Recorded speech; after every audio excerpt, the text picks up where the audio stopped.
Sabbath is the time to rest. Today's Sabbath, yay! Cervantes!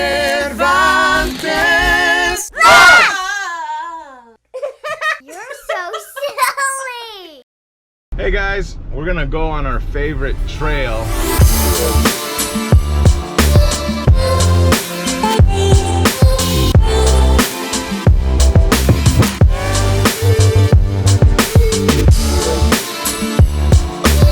Here in Kansas City, there's a lot of trails, you know, but we found that most of them, even though they're nicer places, they're not as great. So we have a favorite trail that we like to go to because it's quiet and not super populated, but actually it's really nice. There's blackberries, and I love blackberries. Today is actually gonna be a pretty hot day, and we wanna get out on the trail as soon as possible. It's a little long, but we're gonna make it, and then my dad's gonna take us to Cafe Maine at IOU, and we're probably gonna get a juice or a burrito. I like the trail because there's another trail. What? This is the start of our favorite trail. It's called the Longview Lake Bike Trail. Typically what we do on Sabbath is we go on a walk. My dad was really big, and he weighed a lot. When my dad was really big and weighed a lot, then we went to Wendy's and we went to McDonald's, and Would you like fries? it wasn't very healthy for us. And me, my mommy, and Levi didn't get really big, but we were just getting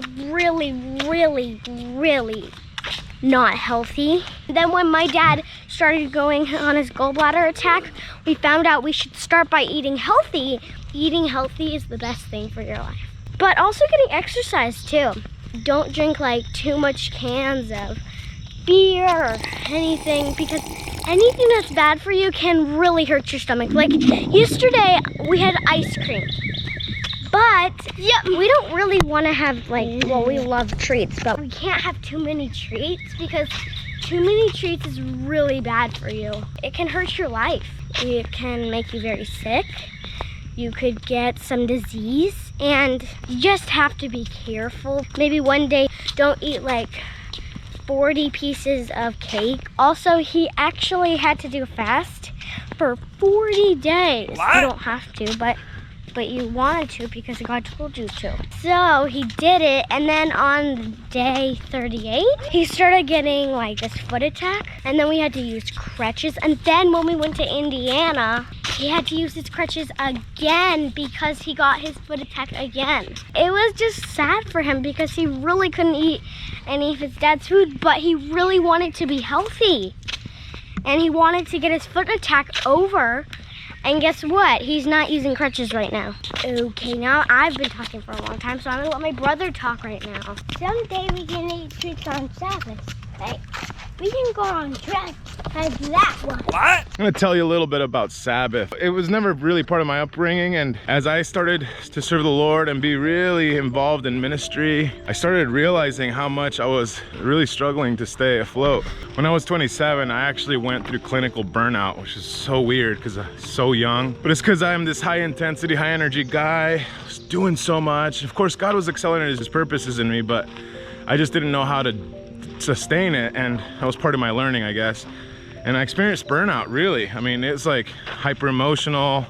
Anyway, so many things. I had a pastor friend who coached me through that season. He asked me to read a book called Leading on Empty. I realized that I did have a lame excuse for spiritual death. So I started to implement Sabbath, a regular rhythm. About 2 years ago, we started to do it. Now, we used to do 2 half days. Elise and I would do separate days because the kids, when they're young, it's really difficult sometimes to rest. It was pretty cool, but we weren't at rest. And then last year, I felt like the Lord really taught me about how to honor the Sabbath. And now remember, Sabbath was made for man, not man for the Sabbath. Sabbath is the time to rest. We need rest, a regular rhythm to kind of defragment and to reconfigure and to stay aligned to who we are and want to be. So Ruben and I try to work really hard for 6 days, and then on the 7th day, recalibrate, find rest for our souls, connect with our kids, connect as a couple, and it's something that we've grown to really look forward to. But we weren't always that way.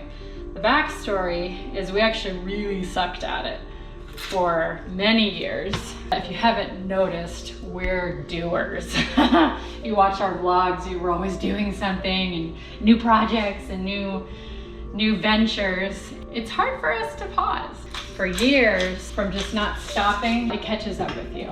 I know Reuben, especially, he faced burnout. And so we just were like, you know, we want to do this for the long run. Taking that one day off every week, for us it's Saturday.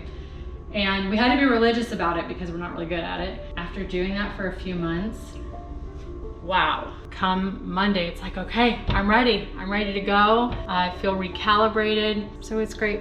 Today's Sabbath, yay! The key revelation I received about Sabbath is to cease from accomplishing. It's not just about feasting, it's not just about resting, because people define rest in different ways, like binging on Netflix or, you know, being a couch potato, and that's not always the answer. I used to say, well, you know, I feel rested when I build stuff, and I do, but I wasn't resting in the way that I felt like God wanted me to. And once I started to implement that, I really started to feel rested and energized on the next day to get going with life. And I probably didn't experience burnout because of that, because this past year, some of the hardest things I've gone through and some of the most difficult schedule. Of course, I'm still finishing my doctorate, which is really hard work. I just gotta thank the Lord for Sabbath. But one of the things we do on Sabbath is we go on walks. I mean, we never have a plan, you know, we just kind of do what we feel we need. My mom sometimes lets us have treats. Sometimes Dad takes us to special places. As soon as the coronavirus stops, me and my dad can have dates again, and Mom and Dad can start going out. We can start going to restaurants again. At least she's always with the kids, and Selah is sleeping right now. So what she needed for today's Sabbath is to be alone, to seek the Lord, and to just be in a place of quiet and silence.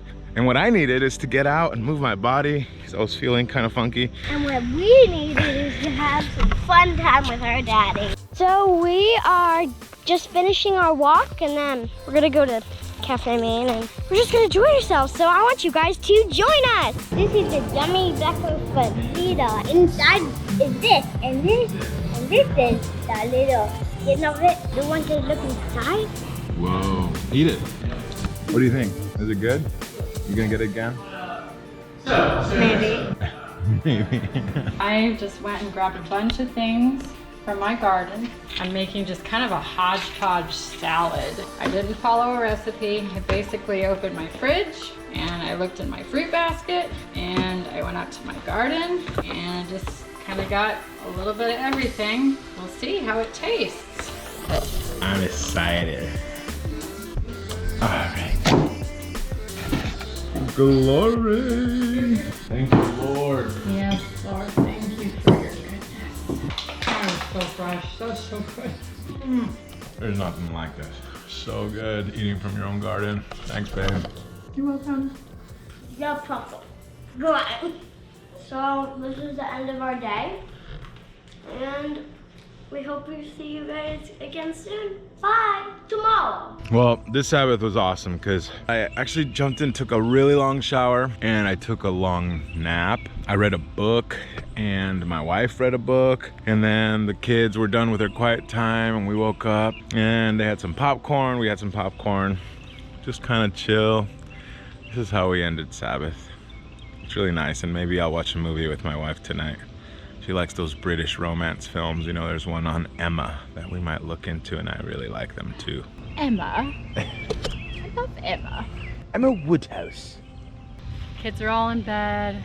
It's the sun setting, and I'm in my favorite place, which is outside of my garden, picking strawberries. Nothing like your soul being at rest. If there's a storm all around you and your soul's at rest, then it feels like you can just face anything. And one of my favorite things about Sabbath is getting to connect with the Lord in a special way. I always, before a Sabbath, just invite him, like, Lord, come and give us your rest. Come and abide here. My kids would be at peace, my husband and I would be at peace, that we would enter your rest. And he loves to answer. Jesus made it very clear that the Sabbath was made for man, not man for the Sabbath. And so, you know, you don't have to do it. It's not like you're going to go to hell if you don't do it.